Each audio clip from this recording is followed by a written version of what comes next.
अस्सलाम वालेकुम everyone, welcome to the smart education YouTube channel. तो आज हम बेंजीन के रिएक्शंस में डिस्कस करेंगे nitrations of the benzene compounds. देखिए, एक बेंजीन की नाइट्रेशन करवाकर हम बेंजीन को कन्वर्ट करते हैं नाइट्रो बेंजीन के अंदर। उस नाइट्रो बेंजीन की रिडक्शन करवाकर हम कन्वर्ट करते हैं एनिलीन के अंदर, एक बेंजीन अमाइड के अंदर कन्वर्ट करते हैं।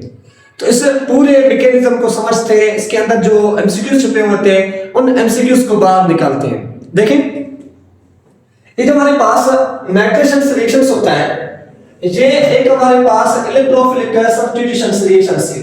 कौन सा? एक इलेक्ट्रोफिलिक सब्स्टिट्यूशन रिएक्शंस कहलाता है, जिसके अंदर एक इलेक्ट्रोफाइल की नीड होती है। एक इलेक्ट्रोफाइल बेंजीन के ऊपर अटैक करता है तो हमारे पास एक बेंजीन के साथ इलेक्ट्रोफाइल लग जाता है, एक सब्स्टिट्यूशन रिएक्शंस होता है। तो जहां पे इस बेंजीन खुद एक क्या है, न्यूक्लियोफाइल है, क्योंकि इसके पास पाई इलेक्ट्रॉन्स मौजूद है। इस बेंजीन को हम क्या करवाएंगे, HNO उसके साथ रिएक्शन करवाएंगे। किस कंपाउंड के साथ? इसको अगर आप रिएक्शन करवा रहे हैं HNO3 नाइट्रिक एसिड के साथ रिएक्शन करवा रहे हैं in the presence of concentrated हमारे पास H2SO4 की प्रेजेंस में। कौन सा हमारे पास? कंसंट्रेटेड सल्फ्यूरिक एसिड होना चाहिए। इन द हमारे पास यहाँ पे जो टेम्परेचर यूज करेंगे वो 50 सेल्सियस टेम्परेचर यूज करेंगे। तो क्या होता है, ये बेंजीन जो होता है वो कन्वर्ट हो जाता है किसके अंदर? ये बेंजीन कन्वर्ट हो जाता है इस नाइट्रो बेंजीन के अंदर कन्वर्ट हो जाता है, NO2 हमारे पास बेंजीन के साथ लग जाता है।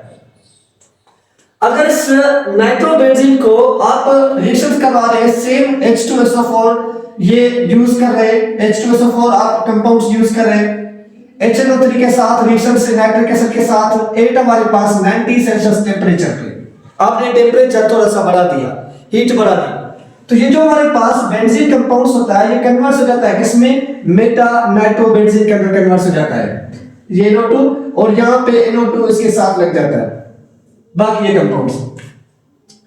अब इसमें से इलेक्ट्रोफाइल कौन सा और इसके मैकेनिज्म को समझते हैं, किस तरीके से रिएक्शंस होगा। सबसे पहले जनरेशंस ऑफ द इलेक्ट्रोफाइल। सबसे पहले हमारे पास क्या होगा, जनरेशंस होती है किसकी? एक इलेक्ट्रोफाइल की जनरेशंस होती है। किस तरीके से? जो HNO3 नाइट्रिक एसिड होता है, इस नाइट्रिक एसिड को हम रिएक्शंस करवाते हैं किसके साथ? H2SO4 सल्फ्यूरिक एसिड के साथ। तो ये ऑक्सीजन के साथ डबल बॉन्ड्स, ये भी डबल बॉन्ड्स। हमने रिएक्शन करवाया सल्फ्यूरिक एसिड के साथ रिएक्शन करवाया, ये हमारे पास OH और ये ऑक्सीजन के साथ H, और यहां पे कौन सी चार्ज होती है? ये हमारे पास सल्फ्यूरिक एसिड का स्ट्रक्चर है। फर्स्ट स्टेप में क्या होता है कि यहां से वाटर मॉलिक्यूल्स रिमूव होता है। क्या रिमूव होगा? इसमें से वाटर मॉलिक्यूल्स क्या होगा कि रिमूव हो जाएगा, ये वाला कि ये बॉन्ड्स यहां से ब्रेक डाउन हो जाता है। ऑक्सीजन की नाइट्रोजन से इलेक्ट्रोनेगेटिविटी ज्यादा होती है, तो ये जो ऑक्सीजन और नाइट्रोजन वाला बॉन्ड होता है वो क्या होता है कि ब्रेक डाउन होता है इस फॉर्म में। तो यहाँ पे नेगेटिव, यहाँ पे पॉजिटिव चार्ज, और ये बॉन्ड ब्रेक डाउन होता है तो हाइड्रोजन के ऊपर पॉजिटिव, ऑक्सीजन के ऊपर नेगेटिव। तो OH H आपस में रिएक्शन करके क्या बनाएगा? वाटर की फॉर्मेशन कर देगा। क्या बन जाएगा हमारे पास? H2O वाटर प्लस में NO2 पॉजिटिव प्लस में HSO4 ये नेगेटिव बना। तो इसमें से ये NO2 पॉजिटिव हमें एक इलेक्ट्रोफाइल मिला। इस इलेक्ट्रोफाइल का रिएक्शन करवाएंगे किसके साथ? बेंजीन के साथ। कैसे? कि ये बेंजीन कंपाउंड्स हमारे पास एक एरोमेटिक हाइड्रोकार्बन्स कहलाता है, पाई इलेक्ट्रॉन्स पाई, इसके साथ रिएक्शन करवाया NO2 पॉजिटिव के साथ। बेंजीन जैसे एक इलेक्ट्रोफाइल को देखता है तो वो अपने डीलोकलाइज्ड इलेक्ट्रॉन्स को चेंज कर देता है, किसमें? ये बॉन्ड ब्रेक डाउन होगा तो नेगेटिव, यहां पे चार्ज आ जाएगी पॉजिटिव। अब ये जो इलेक्ट्रोफाइल वो अटैक करेगा किसके ऊपर? इस नेगेटिव चार्ज के ऊपर, इस कार्बन के ऊपर। तो यहाँ पे टेम्परेचर जो आपने यूज किया वो बताया था, तो हमारे पास क्या हो जाएगा, ये कंपाउंड्स कन्वर्ट हो जाएगा नाइट्रो कंपाउंड्स के साथ लग चुका, और यहाँ पे कौन सी चार्ज आ गई? पॉजिटिव, और ये हमारे पास पाई इलेक्ट्रॉन्स इसके साथ है। अब इस पॉजिटिव चार्ज एरोमेटिसिटी जो थी वो यहाँ से निकल चुकी है। अब ये कंपाउंड्स अपने आप को दोबारा एरोमेटिक करने के लिए डीलोकलाइजेशंस करेगा, सिग्मा कॉम्प्लेक्स की फॉर्मेशंस करेगा। कैसे? ये बॉन्ड्स यहाँ पे ट्रांसफर होगा तो यहाँ पे कौन सी चार्ज आएगी? पाई। समझे कि ये इलेक्ट्रॉन्स यहाँ पे ट्रांसफर हो रहा है, तो क्या बन जाता है इसमें से ये बेंजीन कंपाउंड्स और उसके साथ ये नाइट्रो ग्रुप। अब ये पाई बॉन्ड्स यहाँ पे ट्रांसफर हो चुका और उसके ऊपर कौन सी चार्ज आ गई? पॉजिटिव चार्ज आ गई। दोबारा इसको स्टेबल करने के लिए ये बॉन्ड्स यहाँ पे ट्रांसफर होगा तो यहाँ पे पॉजिटिव चार्ज आ जाएगी। तो हमारे पास क्या बन जाएगा, इसमें से ये कंपाउंड्स हमारे पास जस्ट पॉजिटिव चार्ज क्या होगी कि ट्रांसफर होगी, ये पाई इलेक्ट्रॉन्स, ये भी पाई इलेक्ट्रॉन्स, यहाँ पे पॉजिटिव और इसके साथ ये NO2 ग्रुप लगा हुआ है। अब एक removing of the electrophile third step जो होता है कि इसके साथ एक हाइड्रोजन मौजूद है प्लस में, अब HSO4 जो नेगेटिव चार्ज वाला मॉलिक्यूल था, तो ये हाइड्रोजन अपने इलेक्ट्रॉन्स दोनों के दोनों लेकर यहाँ से H पॉजिटिव फॉर्म में इस H2SO4 के साथ बाहर निकल जाएगा।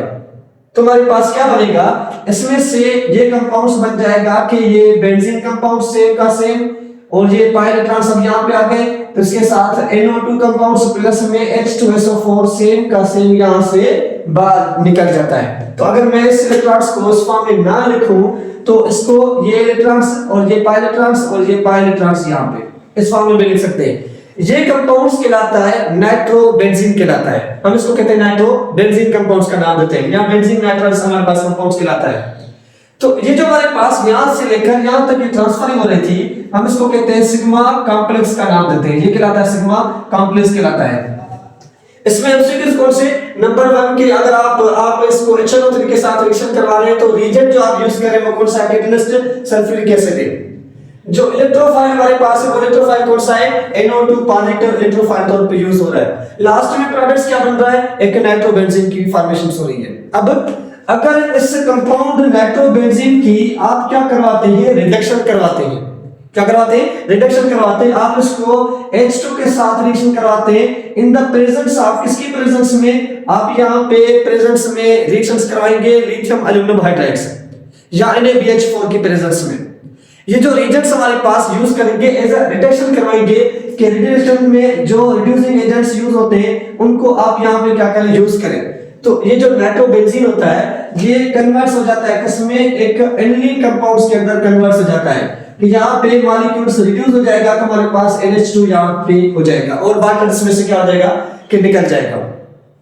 तो ये जो एनिलीन हमारे पास बना वो रिडक्शन ऑफ नाइट्रोबेंजीन से बना, और नाइट्रोबेंजीन हमारे पास नाइट्रेशन से बन रहा है, बेंजीन की आपने नाइट्रेशन करवा दी, तो ये हमारे पास कहलाता है nitration of the benzene compounds कहलाता है। अगर इसमें कोई भी क्वेश्चन कोई भी कंफ्यूजन है तो आप हमसे एमसीक्यूज में जो भी चीज हो आप पूछ सकते हैं। इंशाल्लाह जो नेक्स्ट वीडियो होगा उसके अंदर इस पॉइंट को हम क्या करेंगे कि क्लियर कर देंगे। Thank you.